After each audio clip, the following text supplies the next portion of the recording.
পদত্যাগ করার যে দাবি উঠেছে সে বিষয়টি প্রধান বিচারপতি অনুধাবন করতে পারবেন বলে আশা প্রকাশ করেছেন অন্তর্বর্তীকালীন সরকারের আইন উপদেষ্টা আসিফ নজরুল। প্রিয় নম্বর সেট করে বিকাশে সেন্ড মানি করুন ফ্রি।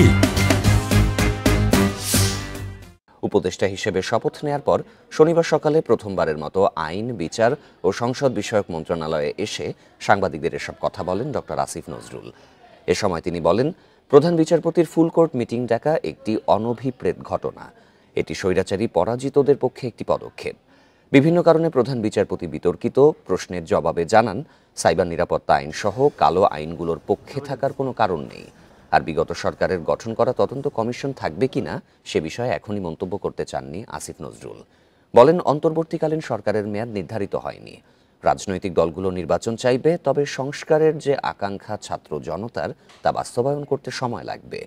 আসিফ নজরুল জানান, অর্পিত দায়িত্ব পালন শেষে নিজ পেশায় ফিরে যাবেন তিনি।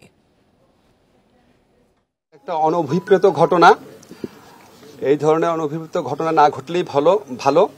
আমরা তো মনে করি সুপ্রিম কোর্ট হচ্ছে আমাদের সংবিধান রক্ষণের, মানবাধিকার রক্ষণের জন্য একটা সবচেয়ে বড় প্রতিষ্ঠান। তো এমন কিছু কারোরই করা উচিত না যেখানে ছাত্র জনতার যে গণ আন্দোলন বা গণ অভ্যুত্থান, এটার বিপক্ষে সুপ্রিম কোর্টকে দাঁড় করানোর চেষ্টা কারো করা উচিত না।